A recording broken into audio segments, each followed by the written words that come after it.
الحمد للہ رب العالمین والصلاة والسلام علی نبینا محمد وعلی آلہ وصحبہ اجمعین اما بعد۔ آج ہم ہیں سورہ یوسف کے ساتھ آیت نمبر 94 کے ساتھ 94۔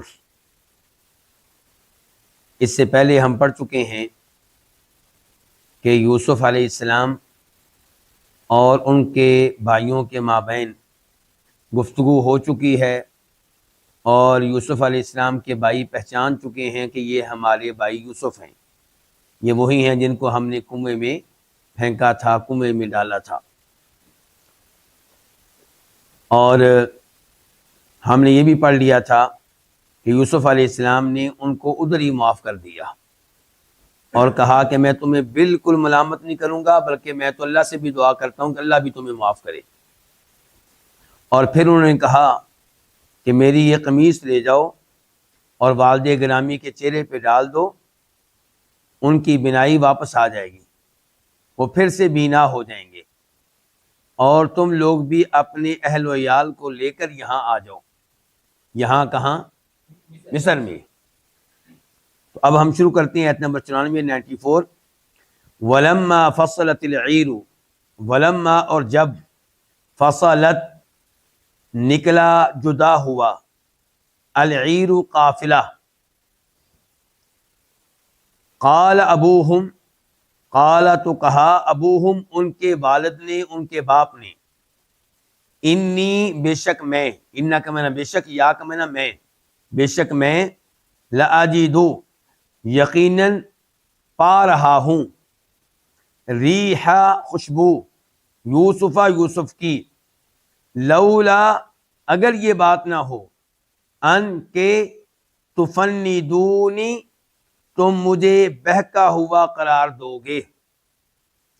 تفندونی کے نون کے نیچے جو کسرہ ہے، زیر ہے، یہ اس بات کی علامت ہے کہ نون کے بعد یا بھی ہے جس کو محذوف کر دیا گیا ہے، ڈیلیٹ کر دیا گیا ہے، تاکہ اس لفظ کو پڑھنا آسان ہو جائے، تخفیف کے لیے، آسانی کے لیے، لیکن اس کی نشانی موجود ہے۔ یہ نون کے نیچے کسرہ یہاں پہ نہیں ہونا چاہیے تھا، یہ اسی لیے ہے تاکہ پتہ چلتا رہے کہ یہاں پہ یا موجود ہے۔ اس آیت کی تفسیر، یوسف علیہ السلام نے ان سے کہا کہ میری قمیص لے جاؤ اور والد گرامی کی بنائی واپس آ جائے گی، اور تم لوگ بھی اپنے اہل و عیال کو لے آؤ۔ تو اب یہ لوگ وہاں سے نکلے ہیں، کہاں سے؟ مصر سے۔ جو ہی نکلے ہیں تو یوسف علیہ السلام کی قمیص کی خوشبو اور ان کی اپنی خوشبو یہ آ رہی ہے کس کو؟ ان کے والد یعقوب علیہ السلام کو۔ اور یہ کیا چیز ہے؟ یہ اللہ رب العزت کی طرف سے ہے۔ ورنہ آپ جانتے ہیں کہ جب یوسف علیہ السلام کے بھائیوں نے یوسف علیہ السلام کو کنویں میں ڈالا تھا تو وہ کنواں کوئی زیادہ دور نہیں تھا، مصر تو بہت دور ہے، وہ کنواں زیادہ دور نہیں تھا، لیکن یعقوب علیہ السلام کو تب خوشبو نہیں آئی، تب ان کو معلوم نہیں ہو سکا کہ وہ کنواں اتنا دور نہیں ہے جس میں میرا بیٹا موجود ہے۔ یہ گفتگو کرنے کا مقصد یہ بتانا ہے کہ سارے معاملات اللہ کے ہاتھ میں ہیں۔ جب اللہ نے چاہا تو یعقوب علیہ السلام کو معلوم ہو گیا کہ یوسف علیہ السلام زندہ ہیں اور خوشبو آ رہی ہے۔ جب اللہ نے نہیں چاہا تب ان کو معلوم نہ ہو سکا کہ میرا بیٹا قریب کے کسی کنویں میں موجود ہے، اور نہ ہی قمیص سے خوشبو آئی۔ تو یہاں پہ یعقوب علیہ السلام کہتے ہیں کہ مجھے یوسف کی خوشبو آ رہی ہے۔ کس سے کہہ رہے ہوں گے؟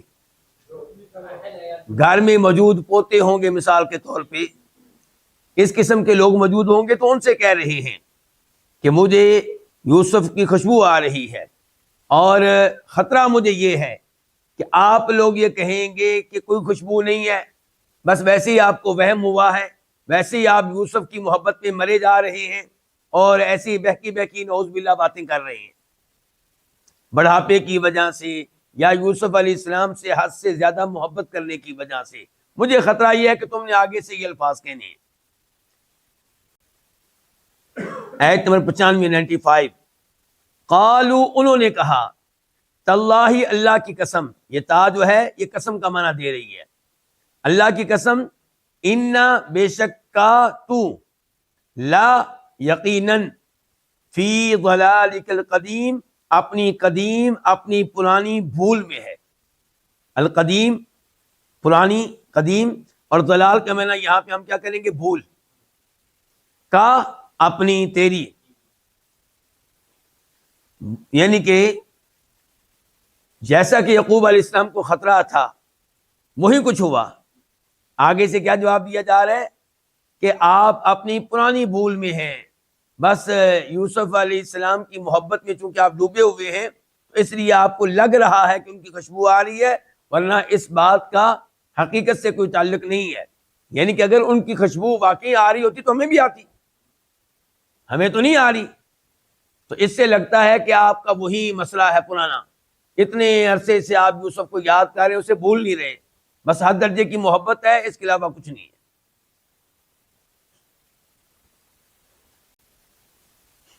آیت نمبر 96 96.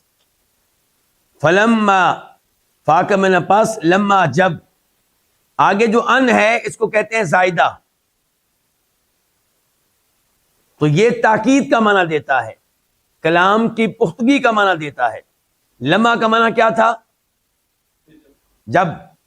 اب ان کے آنے سے معنی ہو گیا جو ہی، جیسے ہی، جو ہی، جا آیا، البشیر خوشخبری دینے والا، القا اس نے ڈالا، ہو اس قمیص کو، اس قمیص کو، علی وجہہ اس کے چہرے پہ، اس کے چہرے پہ، یعقوب علیہ السلام کے چہرے پہ. فا تو یا پھر ارتدا وہ ہو گیا، بصیرہ بینا دیکھنے والا. قال اس نے کہا، یعنی کہ یعقوب علیہ السلام نے، کیا، لم نہیں، اقل میں نے کہا، کیا میں نے نہیں کہا تھا، لکم تمہارے لیے، تم سے، لام کے معنی کے لیے، کم تم، انی کہ بے شک میں، عالم جانتا ہوں، علم رکھتا ہوں، من اللہ اللہ کی طرف سے، ما ان چیزوں کا، لا تعلمون جن کا علم تم نہیں رکھتے. جو ہی خوشخبری دینے والا پہنچا، خوشخبری کس بات کی؟ یوسف علیہ السلام زندہ ہیں، موجود ہیں، بلکہ بہترین حالت میں ہیں، اقتدار میں ہیں، اور ان قریب آپ کی ملاقات ہوگی. یہ خوشخبری ملی تو خوشخبری دینے والے نے وہ قمیص جو یوسف علیہ السلام نے دی تھی اسے یعقوب علیہ السلام کے چہرے پہ ڈالا. ادھر وہ قمیص ان کے چہرے پہ ڈالی گئی، ادھر ان کی بینائی واپس آ گئی، اور یہ بہت بڑی بات ہے. اچھا، یہاں پہ بھی کمال اس قمیص کا ہے. قمیص تو سبب ہے، کمال اللہ رب العزت کی طرف سے ہے، قدرت کس کی ہے؟ اللہ تعالیٰ کی ہے. ورنہ جب یوسف علیہ السلام کو لے جایا گیا تھا تو تب بھی قمیص تو واپس آ گئی تھی گھر میں، اس قمیص نے کوئی فائدہ نہیں دیا. آج اللہ نے چاہا تو فائدہ ہو گیا. یہی ہم لوگوں کو سمجھاتے ہیں، لوگ سمجھتے نہیں ہیں. لوگ بس اس بات کو پکڑ لیں گے کہ دیکھا نبی کی قمیص میں کیا کمال تھا، اس کی وجہ سے بنائی واپس آ گئی. تو ان کی قمیص بھی مشکل کشا ہوتی ہے، ان کی قمیص بھی حاجت روا ہوتی ہے. اور یہ بھول جائیں گے کہ یوسف علیہ السلام کی قمیص تو پہلے بھی موجود تھی، بلکہ قمیص پہلے آئی تھی تو بنائی گئی تھی. وہ قمیص پہلی خبر لے کر آئی تھی کہ قمیص آ چکی ہے، یوسف غائب ہو چکے ہیں علیہ السلام. تو معاملات اصل میں کس کے ہاتھ میں ہے؟ اللہ کے ہاتھ میں ہے. اور جہاں تک علم کا تعلق ہے وہ بھی آپ دیکھ لیں کہ یعقوب علیہ السلام کو معلوم نہیں تھا کہ میرا بیٹا کہاں ہے. مصر میں ہے، وہ وہاں پہ حکمران بن چکا ہے، بیٹا باپ کو پتہ ہی نہیں. جب اللہ نے چاہا تب خبر ملی ہے، تب خوشخبری آئی ہے. ان کے مشکل کشائی کے لحاظ سے، حاجت روائی کے لحاظ سے بھی انبیاء کرام علیہ السلام مشکل کشا نہیں ہے، حاجت روا نہیں ہے. ان کے ہاتھوں پہ معجزہ رونما ہوتا ہے جب اللہ چاہتا ہے. اور علم کے لحاظ سے بھی جتنا اللہ چاہتا ہے اتنا علم دیتا ہے، اس سے بڑھ کر علم ان کے پاس نہیں ہوتا. قال یعقوب علیہ السلام نے کہا الم اقل لکم، کیا میں نے تم سے نہیں کہا تھا کہ بے شک میں اللہ کی طرف سے ان چیزوں کا علم رکھتا ہوں جن کا علم تم نہیں رکھتے. کیوں؟ کیونکہ یعقوب علیہ السلام نبی ہیں، رسول ہیں، ان کے اوپر وحی نازل ہوتی ہے، تو اللہ ان کو کئی ایسی باتیں بتاتا ہے جو عام عوام کو معلوم نہیں ہوتی. تو یعقوب علیہ السلام یقیناً ان سے کہتے ہوں گے کہ میرا یوسف زندہ ہے، میرا یوسف فوت نہیں ہوا، کیونکہ ان کو معلوم تھا کہ میرے بیٹے نے خواب دیکھا ہے. خواب ابھی حقیقت نہیں بنا، اس خواب نے حقیقت بننا ہے، اس لیے ان کو یقین تھا کہ بیٹا زندہ ہے، لیکن کہاں ہے کچھ پتہ نہیں ہے. آیت نمبر 97 قالو، انہوں نے کہا یا ابانا، اے ہمارے ابا، یا کا معنی اے، نہ ہمارے ابا، ابا باپ والد، انہوں نے کہا اے ہمارے والد، انہوں نے کہا اے ہمارے ابا، استغفر، تو مغفرت طلب کر، سین کا معنی طلب کرنا، مانگنا، چاہنا، تو مغفرت طلب کر، لنا ہمارے لیے، ذنوبنا ہمارے گناہوں کی، ذنوب جمع ہے کس کی؟ ذنب ان کی، انا بے شک ہم، کننا ہم تھے، خاطئین خطا کار، گنہگار. یہاں پہ درخواست کر رہے ہیں کون؟ یوسف علیہ السلام کے بھائی. کس سے؟ اپنے والد سے، یعنی کہ یعقوب علیہ السلام سے، کہ ابا جی ہمارے لیے ہمارے گناہوں کی اللہ سے مغفرت طلب کریں، ہم نے یقیناً زیادتیاں کی ہیں یوسف پہ، آپ کے ساتھ بھی زیادتی کی ہے، ان کے ساتھ بھی زیادتی کی ہے، آپ کو بھی غم پہنچائے ہیں، ان کو بھی غم پہنچایا، آپ کو بھی تکلیف پہنچائی، ان کو بھی پہنچائی ہے، تو آپ اللہ تعالیٰ سے ہمارے لیے دعائیں مغفرت کریں. یہ کیا ہوا؟ زندہ نبی سے دعا کی درخواست، یعنی کہ انہوں نے یہ نہیں کہا کہ اے اللہ ہمارے باپ نبی کے واسطے ہمیں معاف کر دے، اپنے باپ کی ذات کو وسیلے کے طور پہ دعا میں پیش نہیں کیا، بلکہ زندہ نبی سے دعا کی ہے کہ آپ درخواست کی کہ آپ ہمارے لیے اللہ سے دعا کریں.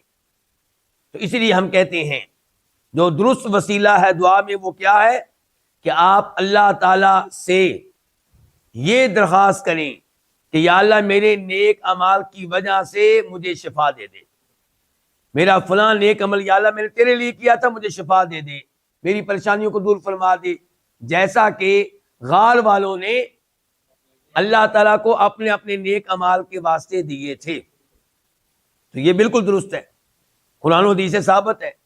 دوسرے نمبر پہ یہ کہ آپ اللہ تعالیٰ کو اللہ کے ناموں کا اور صفات کا واسطہ دیں. اللہ نے قرآن میں اس کا حکم دیا، وَلِلَّهِ الْأَسْمَاءُ الْحُسْنَىٰ فَادْعُوهُ بِهَا، اے اللہ تو رزاق ہے اس لیے مجھے رزق دے، یا اللہ تو تواب ہے اس لیے میری توبہ قبول فرما، یا اللہ تو یہ تیرے نام رحمان کا واسطہ میرے اوپر رحمت فرما. اور تیسرا یہ ہوتا ہے کہ آپ کسی زندہ آدمی سے کہیں جس کو آپ نیک سمجھتے ہیں کہ آپ میرے لیے دعا کریں. صحابہ کرام نبی علیہ السلام کے پاس آیا کرتے تھے اور آپ سے دعا کی درخواست کیا کرتے تھے، اللہ کے رسول بارش کی دعا کریں، شفا کی دعا کریں، اور آپ ان کے لیے دعا کیا کرتے تھے.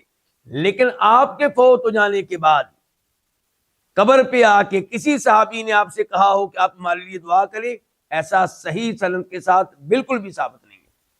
ہاں یہ ثابت ہے، بخاری شریف کی حدیث ہے، جناب عمر فاروق کا زمانہ ہے، قحط سالی ہے، بارش کی ضرورت ہے، جناب عمر فاروق صحابہ کرام کو لے کے آپ کی قبر پہ نہیں آئے کہ آپ ہمارے لیے دعا کریں، کیونکہ جانتے ہیں کہ اب آپ فوت ہو چکے ہیں، بلکہ آپ کے زندہ چچا کو لے کر آپ کی سنت و طریقے پہ عمل کرتے ہوئے میدان میں آئے ہیں اور وہاں پہ دعا کی گئی ہے، آپ کے طریقے پہ عمل کیا گیا ہے، زندہ چچا سے دعا کرائی گئی ہے. تو یہاں پہ پھر کیا ہے؟ زندہ آدمی کی دعا کا وسیلہ جس کو آپ نیک سمجھتے ہیں، اور یعقوب علیہ السلام تو نبی ہے، پھر اولیاء کے امام ہیں.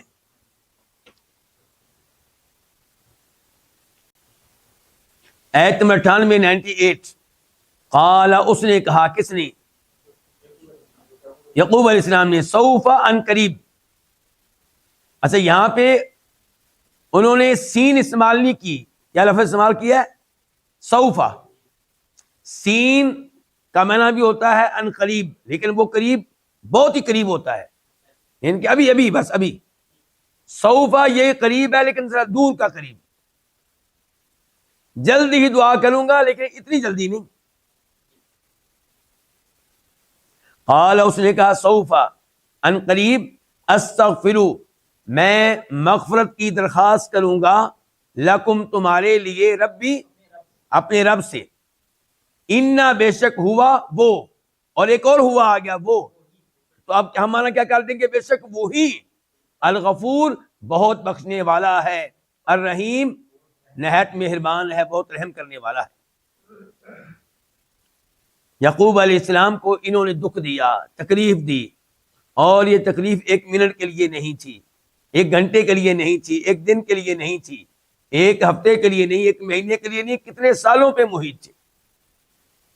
اس کے باوجود وہ کہہ رہے ہیں کہ میں تمہارے لیے دعائے مغفرت کروں گا. یہ نہیں کہا کہ پہلے میں تمہیں یہ سزا دوں گا، پہلے میں تم سے بدلہ لوں گا. نہیں کہا کہ ٹھیک ہے تم میرے بیٹے ہو اور میں تمہارے لیے دعائے مغفرت کروں گا، لیکن کہا کہ ان قریب، یعنی کہ فوری طور پہ ان کے لیے دعائے مغفرت کے لیے وہ تیار نہیں ہوئے. اس کی کیا وجہ ہے؟ مختلف وجوہات لکھی ہیں علماء کرام نے. ظاہر ہے کہ یہ وجوہات بغیر دلیل کے ہیں، تو انہوں نے اپنا اپنا ذہن لڑایا ہے، اپنا اپنا اجتہاد کیا ہے. کسی نے کہا کہ شاید وہ چاہتے ہوں گے کہ سحری کے وقت، جس کو ہم تہجد کا ٹائم کہتے ہیں، ویسے تہجد کا ٹائم عشاء کے بعد سے لے کے فجر کی اذان تک ہے، لیکن افضل وقت آخری وقت ہے، آخری پہر، تو شاید وہ چاہتے ہوں گے کہ میں اس وقت اپنے بیٹوں کے لیے دعا کروں گا. یا کچھ علماء کرام نے کہا ممکن ہے کہ وہ چاہتے ہوں کہ پہلے میں اپنے دل کو تیار کر لوں. گویا کہ وہ دل ہی دل میں کہہ رہے ہیں کہ تم لوگوں نے مجھے بڑا تنگ کیا ہے، فوری طور پہ دعا کرنا ذرا میرے لیے مشکل ہو رہا ہے، تھوڑا سا مجھے وقت دو. تو اللہ عالم وہ وجہ ہے، یہ وجہ ہے، یا کوئی تیسری وجہ ہے. بہر انہوں نے کہا کہ ان قریب میں تمہارے لیے دعائے مغفرت کروں گا، اور یقیناً کی ہوگی، کیونکہ انبیاء کرام علیہم السلام وعدے کے پکے ہوتے ہیں.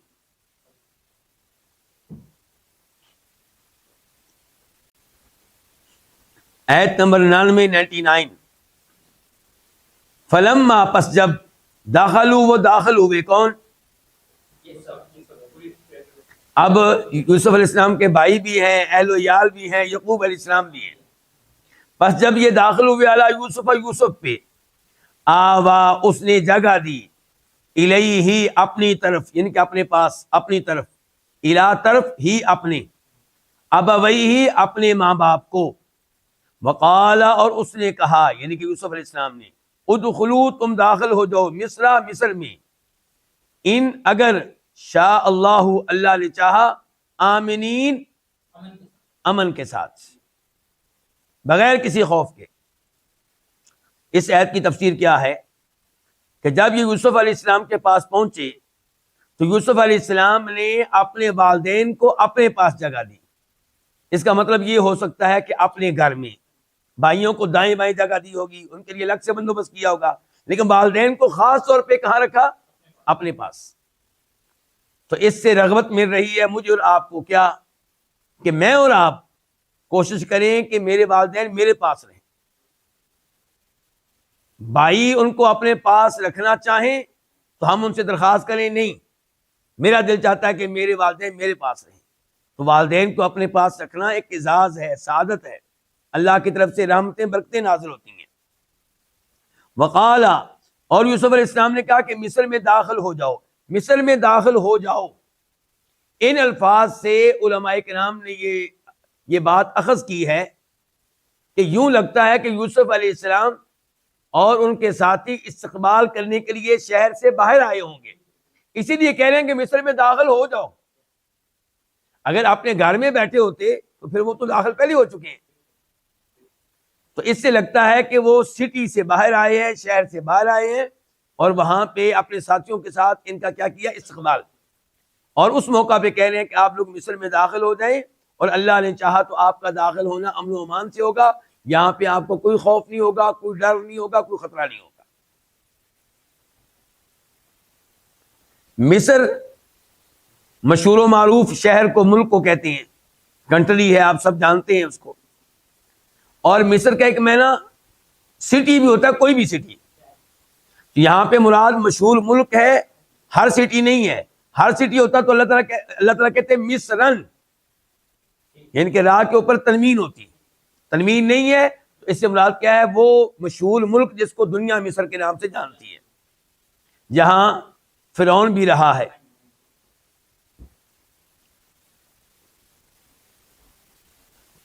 اس ایسے ہی بھی پتا چلا کہ امن و امان کتنی بڑی نعمت ہے۔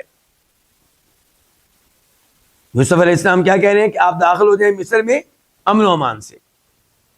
تو امن و امان بہت بڑی نعمت ہے، اس نعمت پہ ہمیں اللہ کا شکر گزار ہونا چاہیے، ورنہ اللہ ایسی نعمتیں چھین لیا کرتا ہے۔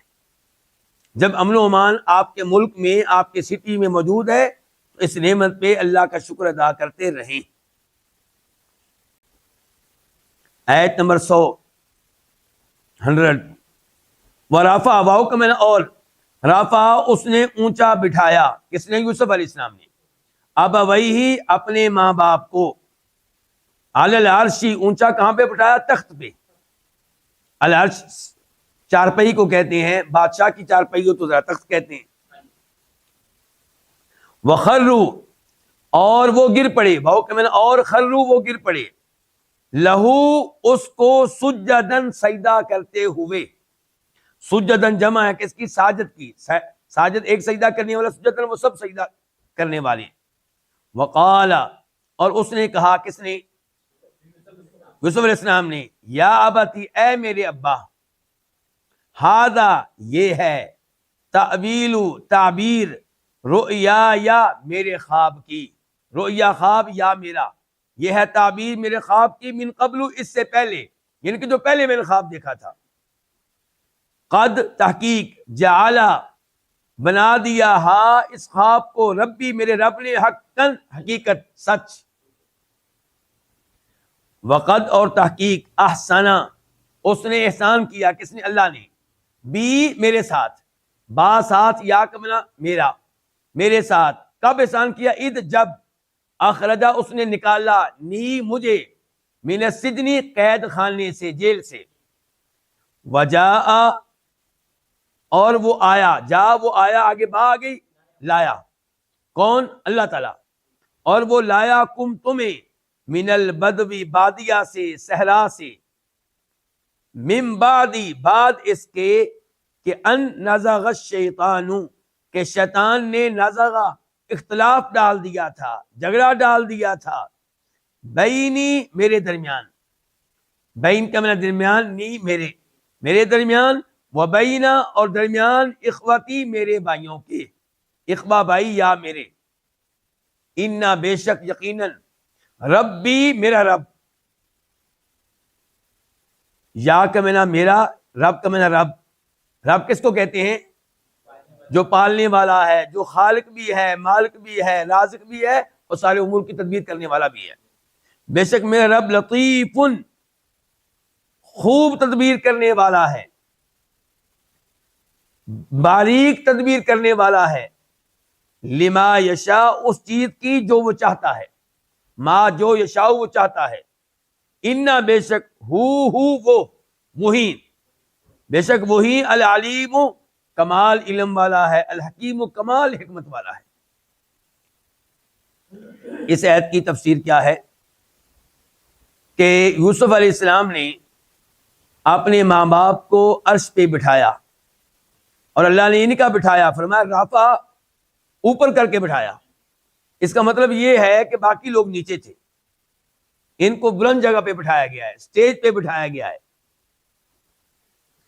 ماں باپ سے کیا مراد ہے یہاں پہ؟ کئی اہل تفسیر نے لکھا ہے کہ یوسف علیہ السلام کی والدہ تو فوت ہو چکی تھی، یہاں پہ ماں باپ سے مراد والد صاحب اور خالہ ہوں گے۔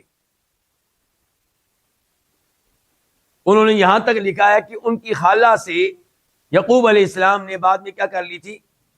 شادی کر لی تھی، تو اب وہ یعقوب علیہ السلام کی وائف بن کر آئی ہیں، اور یوسف علیہ السلام کی کیا لگی؟ خالہ، اور خالہ ماں کی جگہ پہ ہوتی ہے.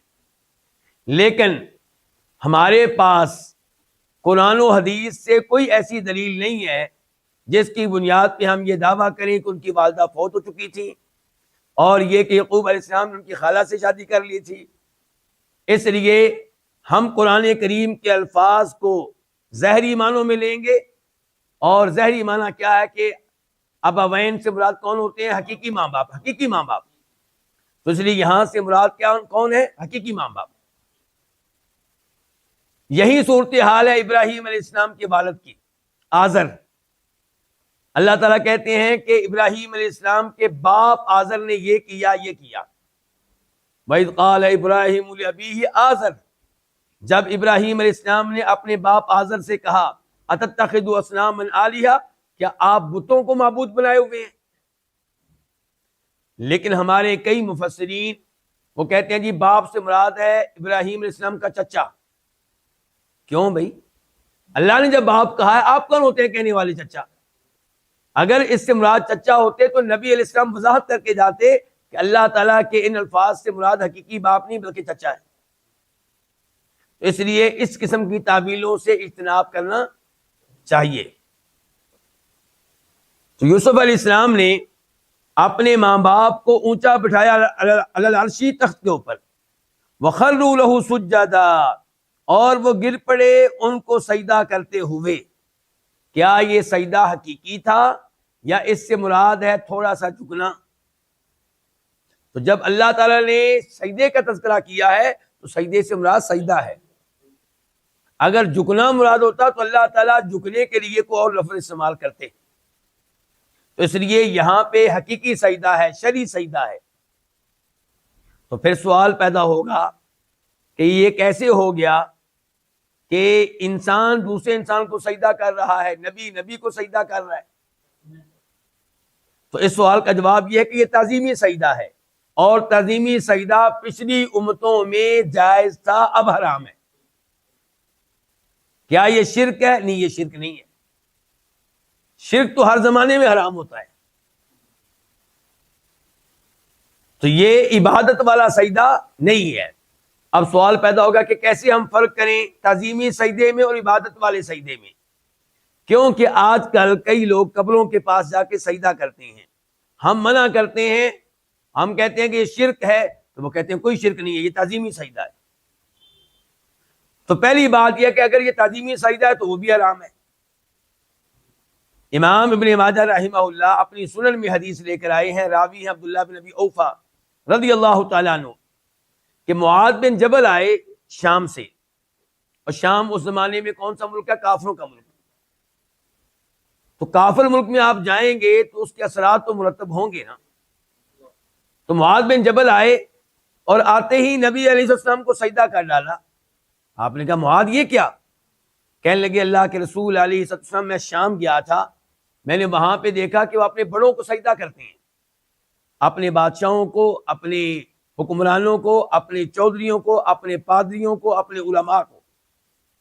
تو میں نے سوچا کہ جب میں آپ کے پاس آؤں گا تو میں آپ کو سجدہ کروں گا. یعنی کہ معاذ بن جبل نے سوچا ہوگا کہ اللہ کے نبی سے بڑا کون ہوگا؟ اگر وہ اپنے بادشاہوں کو، اپنے علماء کو سجدہ کر سکتے ہیں تو اللہ کے نبی سے بڑا کون ہوگا علیہ الصلوۃ والسلام. تو انہوں نے سجدہ کر ڈالا. اب یہ سوچ درست تھی؟ درست نہیں تھی. کہاں سے لی؟ کفار سے. تو آپ علیہ الصلوۃ والسلام نے کہا کہ معاذ آئندہ ایسی حرکت نہیں کرنی. اگر کسی انسان کے لیے دوسرے انسان کو سجدہ کرنا جائز ہوتا تو میں عورت کو حکم دیتا کہ اپنے خاوند کو سجدہ کرے. تو عورت خاوند کو سجدہ کرتی، کون سا سجدہ ہوتا؟ عبادت والا، تعظیمی. تو تعظیمی بھی حرام ہے. آدم علیہ السلام کو فرشتوں نے سجدہ کیا، کون سا سجدہ تھا؟ تعظیمی. اور یہ سجدہ بھی تعظیمی ہے جس کا بھی تذکرہ ہم کر رہے ہیں. لیکن ہماری امت میں تعظیمی سجدہ بھی حرام ہے. اچھا، سوال میں یہ کر رہا تھا کہ کیسے فرق کریں گے کہ یہ تعظیمی سجدہ ہے یا عبادت کا؟ اگر کوئی سجدہ کرتا ہے اپنے والدین کو تو ظاہر ہے یہ عبادت کا سجدہ نہیں ہے حرام، جائز نہیں ہے، لیکن شرک نہیں ہے. لیکن جب آپ سجدہ کریں کسی پیر کو، کسی قبر کو، اور صورتحال آپ کی یہ ہو کہ آپ کانپ رہے ہوں اور ذہن میں یہ ہو کہ بابا جی مجھے دیکھ رہے ہیں، قبر سے مجھے دیکھ رہے ہیں اور میری مشکلات کو دور کرنے پہ قادر ہیں، اور اگر میں نے کوئی یہاں پہ ان کی توہین کی تو مجھے سزا دینے پہ بھی قادر ہیں، مشکل کشا ہیں، حاجت روا ہیں، غیبی طاقتوں کا مالک سمجھ کے آپ سجدہ کر رہے ہیں، تو یہ تعظیم کا سجدہ نہ ہوا، یہ عبادت کا سجدہ ہوا۔ اور عبادت کا سجدہ کیا ہے؟ وہ حرام بھی ہے، شرک بھی ہے۔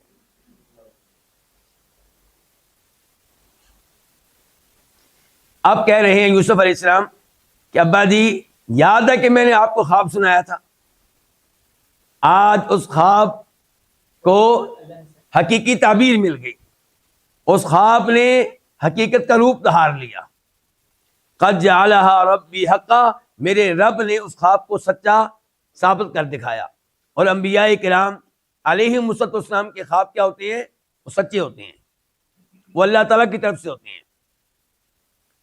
پھر کہتے ہیں کہ اللہ تعالیٰ نے میرے اوپر بڑا احسان کیا کہ اللہ نے مجھے کہاں سے نکالا؟ جیل سے نکالا، قید خانے سے نکالا۔ یہاں پہ یہ نہیں کہا کہ اللہ نے میرے اوپر بڑا احسان کیا کہ اللہ نے مجھے کنویں سے نکالا۔ علماء کرام لکھتے ہیں کہ اپنے بھائیوں کو شرمندہ نہیں کرنا چاہتے، جو زیادتی بھائیوں نے کی تھی اس کا تذکرہ نہیں کیا، جو کسی اور نے کی تھی اس کا تذکرہ کیا ہے کہ مجھے جیل میں ڈال دیا گیا تھا، اللہ نے میرے اوپر بڑا احسان کیا کہ مجھے اللہ نے جیل سے نکالا۔ کہنا یہ چاہتے ہوں کہ جیل سے نکالا اور اقتدار کی کرسی پہ بٹھا دیا۔ اور اللہ کا میرے اوپر یہ بھی احسان ہے کہ اللہ تعالیٰ آپ لوگوں کو لے آیا میرے پاس، بعد اس کے کہ میرے مابین اور میرے بھائیوں کے مابین حالات خراب کر دیے تھے۔ کس نے؟ شیطان نے۔ نسبت کن کی طرف، کس کی طرف کی ہے؟ شیطان کی طرف کی ہے۔ بھائیوں کو شرمندہ نہیں کر رہے۔ علماء کرام نے یہاں پہ لکھا ہے کہ یہاں سے پتا چلا کہ افضل یہ ہے کہ آپ کسی شہر میں رہیں، کیونکہ یوسف علیہ السلام کیا کہہ رہے ہیں؟ اللہ نے میرے اوپر احسان کیا کہ اللہ تعالیٰ آپ لوگوں کو بادیہ سے، صحرا سے، یا آپ کہہ لیں گاؤں سے یہاں لے آیا۔ اور پھر یہاں پہ حدیث بھی ہے، ترمذی شریف میں آئی ہے، فرمایا نبی علیہ السلام نے من سکن البادیۃ جفا، جو صحرائی زندگی گزارے گا وہ سخت دل ہو جائے گا۔ تو لیکن الفاظ آپ نے کیا استعمال کیے؟ البادیہ کے۔ البادیہ کے الفاظ عام طور پہ استعمال ہوتے ہیں ان لوگوں کے اوپر جو جانوروں کے ساتھ صحراؤں میں رہتے ہیں، جدھر پانی ہوگا، گھاس ہوگا، ادھر ان کی رہائش ہوگی، کبھی ادھر اور کبھی ادھر۔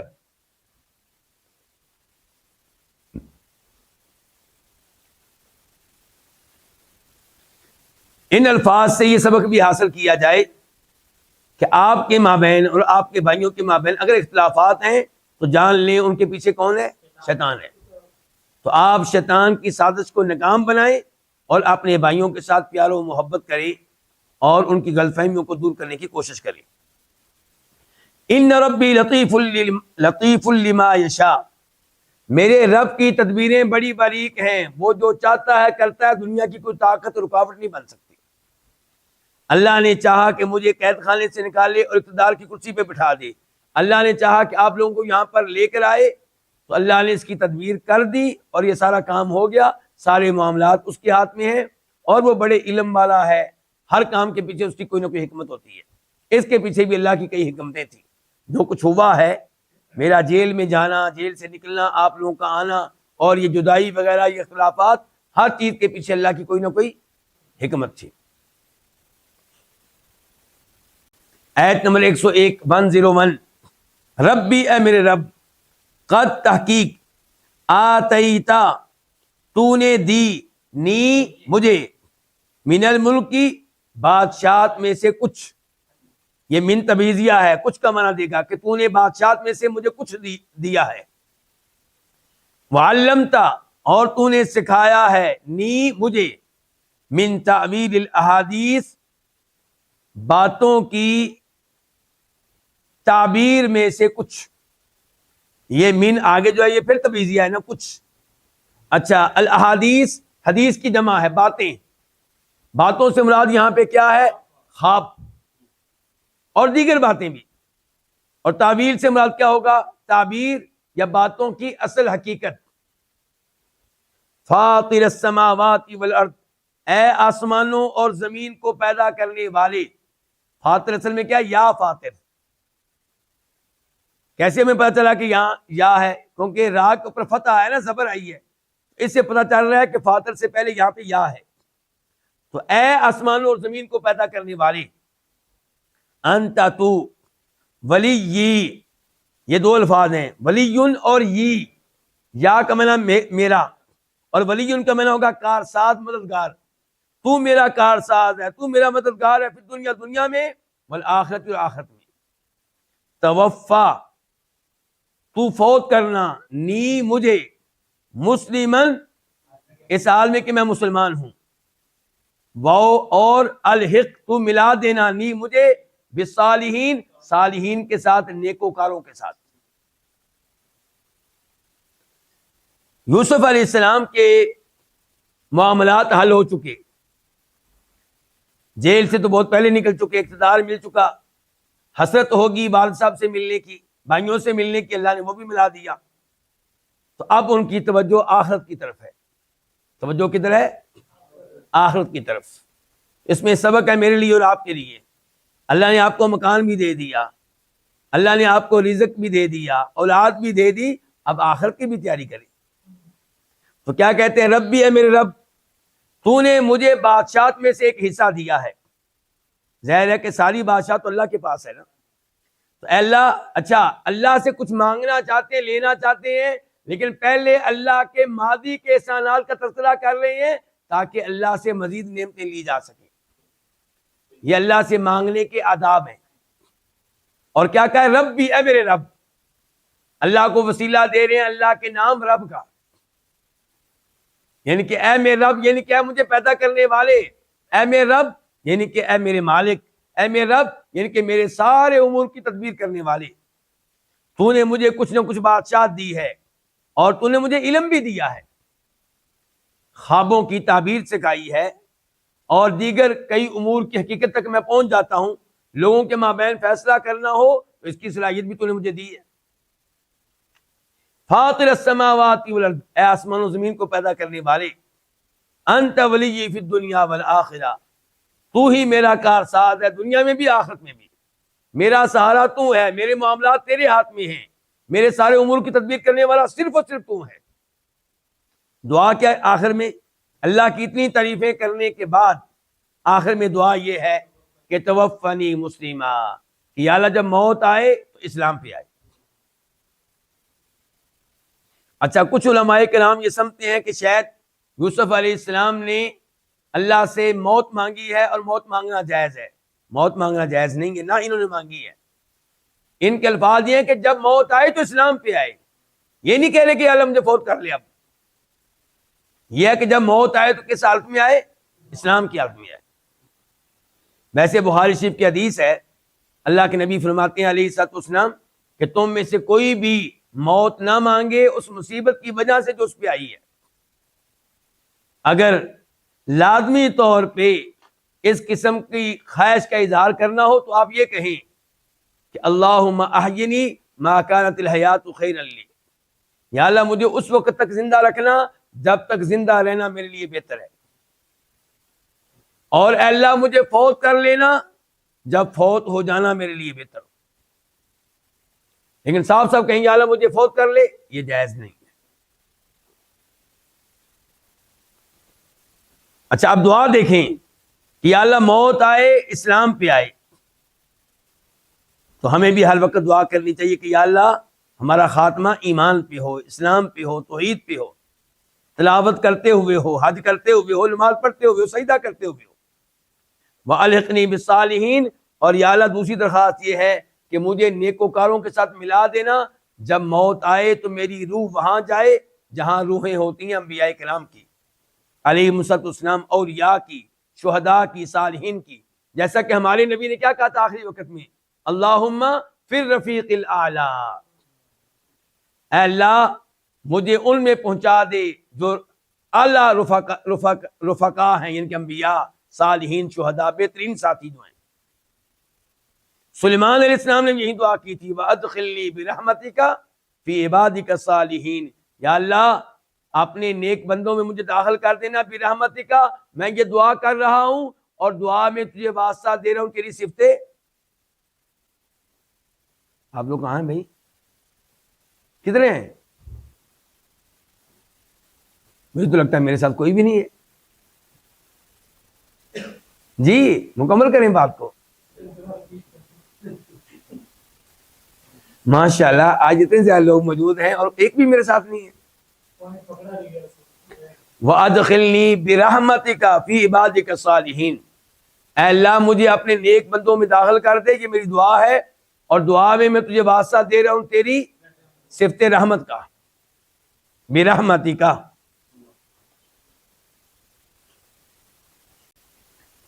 آیت نمبر 102 ذالک، یہ من انباء الغیب، غیب کی خبروں میں سے کچھ ہے، من تبعیضیہ کچھ، انباء جمع ہے نبا ان کی، نوحی ہم وحی کر رہے ہیں، الیہ جس کو، الیہ کا تیری طرف، الیہ کا دو الفاظ ہیں، الہ اور کاف، تیری طرف، وما اور نہیں، کنتا تو تھا، لدیہم ان کے پاس، لدا پاس، ہم ان کے، اذ جب، اجمعو انہوں نے عزم کیا، پختہ عزم کیا، پختہ ارادہ کیا، امرہم اپنے کام کا، وہم یمکرون، وہ حالیہ ہے جبکہ ہم وہ یمکرون سازش کر رہے تھے، خفیہ تدبیر کر رہے تھے۔ اس آیت کی تفسیر کیا ہے؟ اللہ رب العزت نے اس آیت میں وعدے کیا کہ اے اللہ کے نبی، اللہ گواہ دیتا ہے، اللہ گواہی دیتا ہے کہ آپ اللہ کے سچے نبی ہیں، اور لوگوں کو بھی یہ بات معلوم ہو جانی چاہیے کہ آپ اللہ کے سچے نبی ہیں۔ دلیل سورہ یوسف، یوسف علیہ السلام کا پورا واقعہ دلیل ہے کہ آپ اللہ کے نبی ہیں۔ اگر آپ اللہ کے نبی نہیں ہیں تو یہ باتیں کہاں سے معلوم ہو گئی آپ کو؟ تو فرمایا یہ غیب کی کچھ خبریں ہیں جو ہم آپ کی طرف وحی کر رہے ہیں، تو ہماری وحی آپ پہ اتر رہی ہے تو آپ اللہ کے نبی ہیں۔ اور یہاں سے پتا چلا کہ غیب کا ٹوٹل علم اللہ نے کسی کو، اللہ تعالیٰ کہہ رہے ہیں یہ غیب کی کچھ خبریں جو ہم نے آپ کو دی ہیں۔ وما کنت لدیہم، اللہ کے نبی آپ ان کے پاس نہیں تھے، کن کے پاس؟ یوسف علیہ السلام کے بھائیوں کے پاس، یوسف علیہ السلام کے پاس۔ وما کنت لدیہم، اور تو ان کے پاس نہیں تھا، اس سے مراد یوسف علیہ السلام نہیں بلکہ ان کے بھائی ہیں، صرف یوسف علیہ السلام نہیں بلکہ صرف ان کے بھائی۔ آپ ان کے پاس نہیں تھے کب؟ جب انہوں نے پختہ عزم کیا تھا اپنے کام کا، یعنی کہ آپ کو کنویں میں ڈالنے کا۔ وہم یمکرون، جب وہ کیا کر رہے تھے؟ مکر کر رہے تھے، سازشیں کر رہے تھے۔ اور اللہ تعالیٰ نے کیا کہا تھا؟ وَأَوْحَيْنَا إِلَيْهِ لَتُنَبِّئَنَّهُمْ بِأَمْرِهِمْ هَذَا وَهُمْ لَا يَشْعُرُونَ، کہ یوسف، جب یوسف علیہ السلام کنویں میں تھے، اللہ نے اس وقت وحی نازل کی تھی کہ اے یوسف، ایک وقت آئے گا آپ ان کو اس معاملے کی خبر دیں گے اور ان کو شعور بھی نہیں ہوگا، احساس بھی نہیں ہوگا کہ ہمارے سامنے یوسف بیٹھا ہوا ہے۔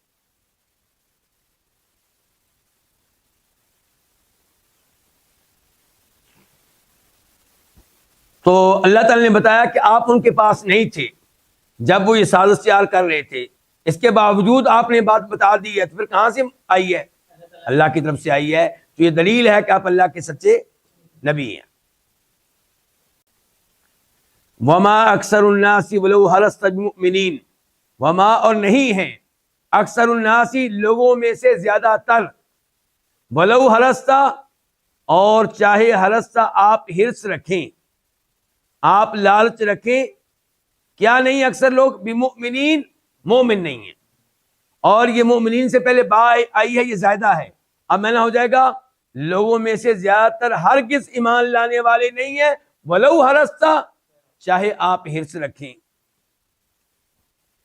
اس آیت کی تفسیر یہ ہے کہ اللہ کے نبی آپ بہت حرص رکھتے ہیں کہ سارے کلمہ پڑھ لیں، سارے جہنم کی آگ سے بچ جائیں، سارے جنت میں جانے والے بن جائیں، سب ایمان قبول کر لیں، آپ کی حرص اپنی جگہ پہ، آپ کا شوق اپنی جگہ پہ، آپ کی محنتیں اپنی جگہ پہ، آپ کا تبلیغ کرنا اپنی جگہ پہ، لیکن اللہ تعالیٰ کی طرف سے یہ بات آپ جان لیں کہ زیادہ تر لوگ ایمان لانے والے نہیں ہیں۔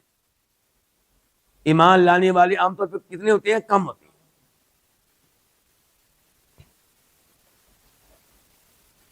یعنی کہ آپ دیکھیں کہ یہ یوسف علیہ السلام کا واقعہ اللہ نے جس تفصیل سے بتایا ہے، یہ اکیلا واقعہ ایمان لانے کے لیے کافی ہے، لیکن فرمایا اس کے باوجود یہ ایمان لانے والے نہیں ہیں۔ آیت نمبر 104 104، وما اور نہیں، تسألو تو سوال کرتا، ہم ان سے، یعنی کہ آپ نہیں سوال کرتے، آپ نہیں مانگتے ان سے، علیہ اس پہ، من اجرن کسی قسم کی اجرت، من زائدہ ہے توقید کے لیے، کسی قسم کی اجرت، ان نہیں ہے ہوا یہ کیا، یہ قرآن، الا مگر ذکر ایک نصیحت، للعالمین جہان والوں کے لیے، لام لی عالمین، عالمین جمع ہے عالمون کی، عالمون ایک جہان کو۔ اس آیت میں اللہ تعالی نے بتایا ہے کہ اے اللہ کے نبی، آپ تبلیغ کرتے ہیں بغیر کسی اجرت کے، آپ ان کو دعوت دیتے ہیں ایمان لانے کی اور کوئی فیس کا مطالبہ نہیں کرتے، اس کے باوجود یہ ایمان لانے کے لیے تیار نہیں، حالانکہ آپ کی تبلیغ فری میں ہے۔ اصل بات یہ ہے کہ یہ قرآن جو اللہ نے آپ پہ اتارا ہے، یہ نصیحت ہے جہان والوں کے لیے، لیکن نصیحت ہر کوئی حاصل نہیں کرتا، کوئی حاصل کرتا ہے۔ تو آپ نے اللہ کی طرف سے آنے والا یہ قرآن لوگوں کے سامنے رکھ دیا، اس کے ذریعے ان کو نصیحت کر دی، آپ نے اپنا مشن ادا کر دیا، آپ نے اپنا حق ادا کر دیا۔ تو آپ سے یہ سوال نہیں ہوگا کہ یہ ایمان کیوں نہیں لائے، آپ سے سوال یہ ہونا تھا کہ آپ نے اللہ کا پیغام پہنچایا یا نہیں پہنچایا۔ وہ آپ نے پہنچایا، اور فری میں پہنچایا، بغیر پیسوں کے پہنچایا، بغیر مال کے پہنچایا، اس کے باوجود یہ ایمان لانے والے نہیں ہے، تو ان کے پاس روز قیامت کوئی عذر نہیں ہوگا، کوئی حجت نہیں ہوگی، کوئی دلیل نہیں ہوگی۔ اب بار بار چونکہ یہ میں نے لفظ استعمال کیا ہے کہ آپ دعوت و تبلیغ پہ اجرت لینے والے نہیں ہیں، اب آپ کے ذہنوں میں سوال اٹھے گا کہ کیا دعوت و تبلیغ پہ اجرت لے سکتے ہیں یا نہیں لے سکتے؟ بہت جلدی پبلک یہ کہتی ہے اور تانے بھی دیتی ہے کہ علماء کرام جناب یہ پیسے لیتے ہیں۔ تو پہلی درخواست تو یہ ہے کہ اللہ نے کہیں پہ یہ نہیں لکھا کہ مولوی یا عالم دین صرف میں نے بننا ہے، آپ بھی بن سکتے ہیں، آپ کا بیٹا بھی بن سکتا ہے۔ آپ اپنے بیٹے کو عالم دین بنائیں اور اس سے کہیں کہ بیٹا تو نے فری میں تبلیغ کرنی ہے، سارے جھگڑے ختم ہو جائیں گے۔ آپ کے ماشاءاللہ 3 بیٹے ہیں، 5 بیٹے ہیں، ان کو عالم دین بنا دیں تاکہ دنیا میں فری میں تبلیغ کا سلسلہ شروع ہو جائے۔ ایک بات۔ دوسری بات یہ ہے کہ انبیاء کرام علیہم السلام خود اجرت نہیں لیتے تھے، اس میں کوئی شک و شبہ نہیں ہے، لیکن یہی اللہ کے نبی ہیں جن کا یہ فرمان ہے کہ جن جن چیزوں پہ تم اجرت لیتے ہو، ان میں سے جو چیز سب سے زیادہ اجرت لینے کا حق رکھتی ہے وہ اللہ کی کتاب ہے۔